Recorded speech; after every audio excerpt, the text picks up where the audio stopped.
नमस्कार दोस्तों, defence news Hindi में आपका स्वागत है। आज की खबरें। चीन ने समुद्र से अंतरिक्ष में लॉन्च किए 8 सैटेलाइट।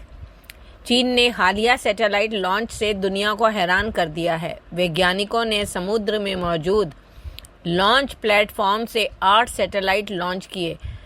सभी सैटेलाइट्स को लेकर रॉकेट ने शादोंग प्रांत के तट पर स्थित हैयांग सी लॉन्च प्लेटफॉर्म से उड़ान भरी।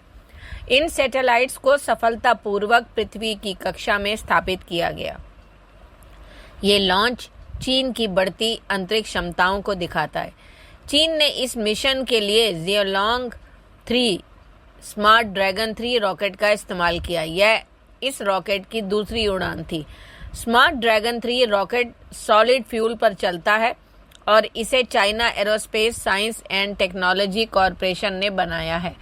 यह रॉकेट खास तौर पर कमर्शियल सैटेलाइट्स की तैनाती और समुद्र आधारित लॉन्च के लिए बनाया गया है।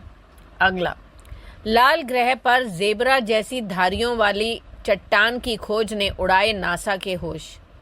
अमेरिकी एजेंसी नासा के परसिवरेंस रोवर ने मंगल ग्रह पर अनोखी चट्टान का पता लगाया है। लाल ग्रह के जेज़ीरो क्रेटर में ज़ेब्रा जैसी चट्टान मिली है। ऐसी चट्टान मंगल पर पहले कभी नहीं देखी गई थी। परसिवरेंस रोवर ने काली और सफ़ेद धारियों वाली इस चट्टान को पिछले महीने अपने कैमरे में कैद किया। नासा के वैज्ञानिक को यह तस्वीर कुछ दिन बाद मिली। तब तक रोवर वहां से हट चुका था। वैज्ञानिकों ने इस चट्टान को फ्रेया कैसल नाम दिया है। इसके जैसा टेक्सचर पहले कभी नहीं देखा गया है।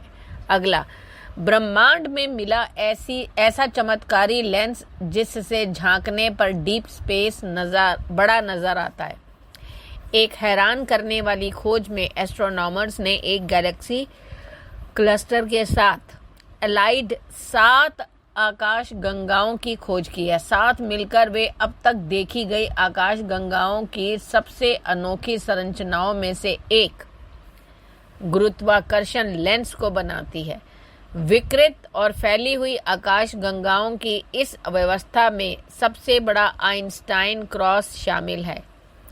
यह जनरल रिलेटिविटी से पैदा हुई गुरुत्वाकर्षण लेंसिंग का नतीजा है। इसकी वजह से एक ही फोटो में एक ही आकाश गंगा बार बार दिखाई देती है। द एस्ट्रोफिजिकल जर्नल में छपी स्टडी में वैज्ञानिकों ने इस संरचना को कैरोसेल लेंस नाम दिया है। अगला, क्लाशनिकोव ने दिखाई नई लाइट मशीन गन RPL-20। रूस ने अपनी नई मशीन गन को दुनिया के सामने पेश कर दिया है। पहली बार इसका प्रदर्शन 5वें इंटरनेशनल डिफेंस इंडस्ट्री एग्जीबिशन एडेक्स 2024 में किया गया। इसका नाम है RPL-20। इसमें बेल्ट से गोलियां फीड की जाती हैं। यह एक हल्की मशीन गन है, यानी LMG लाइट मशीन गन।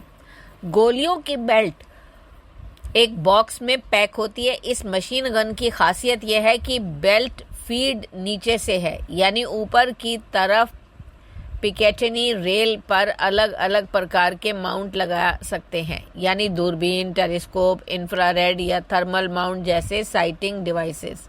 इस मशीन गन को बिना इन डिवाइसेस को हटाए खोला जा सकता है। इस मशीन गन का पहला प्रोटोटाइप अगस्त 2020 में आया था। इस मशीन गन का वजन 5.2 से 5.5 किलोग्राम है। लंबाई 42.7 से 45.1 इंच है।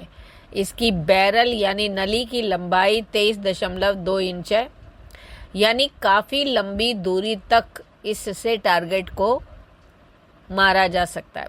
इसमें 5.45 × 39 mm गोलियां लगती हैं। वह 1 मिनट में 600 गोलियां दाग सकती है। अगला, इजराइल का लेबनान में सबसे खतरनाक military operation northern arrows. Israeli defence force के chief of staff major general Herzi Halevi ने लेबनान पर चल रहे ताबड़तोड़ हमले का नाम ऑपरेशन नॉर्दर्न एरोज रखा है। क्यों ये उत्तर दिशा में हो रहा है? इस हमले में अब तक लेबनान के करीब 600 लोग मारे गए हैं, 1600 लोग जख्मी हैं, कई हिजबुल्लाह लीडर्स भी मारे गए हैं। इजरायली हमले का डर इतना ज़्यादा है कि लेबनान के कई शहरों के लोग शहर छोड़कर भाग रहे हैं। सीमाओं पर लाइन लगी है। इजरायली फाइटर जेट्स ने हिजबुल्लाह के लॉन्चर्स, कमांड पोस्ट, घरों जिसमें लड़ाके छिपे हैं, हथियार डिपो को टारगेट बनाया है, खास तौर से दक्षिणी लेबनान और बेका बैली का बड़ा इलाका। अगला, क्या लेबनान को बचाने के लिए इजराइल से सीधा पंगा लेगा ईरान? सवाल ये उठ रहा है कि क्या हिजबुल्लाह और लेबनान को बचाने के लिए सीधे इजराइल से सामना करेगा क्या ईरान? क्या इसके पास इतनी ताकत और फोर्स है कि वो इजराइल से सामने आमने की सीधी लड़ाई लड़ पाए? किसकी मिलिट्री ताकत ज़्यादा है? अगर ईरान की बात करें तो सैनिकों के मामले में ईरान ज़्यादा ताकतवर है। इजराइल की टेक्नोलॉजी है, ईरान के पास मिसाइलें हैं जो कि ज़्यादा हैं, इजराइल के पास शानदार रक्षा कवच है। मिलिट्री ताकत की बात करें तो दुनिया के 145 देशों की ग्लोबल रैंकिंग में ईरान 14वें और इजराइल 17वें नंबर पोजीशन पर आता है। ईरान के पास कुल 11.80 लाख सैनिक हैं, वहीं इजराइल के पास 6.70 लाख। ईरान के पास एक्टिव सैनिक 6.10 लाख हैं, इजराइल के पास 1.70 लाख। ईरान के पास रिजर्व सैन्य बल 3.50 लाख और इजराइल के पास 4.65 लाख। इस मामले में इजराइल ईरान से थोड़ा आगे है, लेकिन ईरान के पास सैनिक ज़्यादा हैं। धन्यवाद।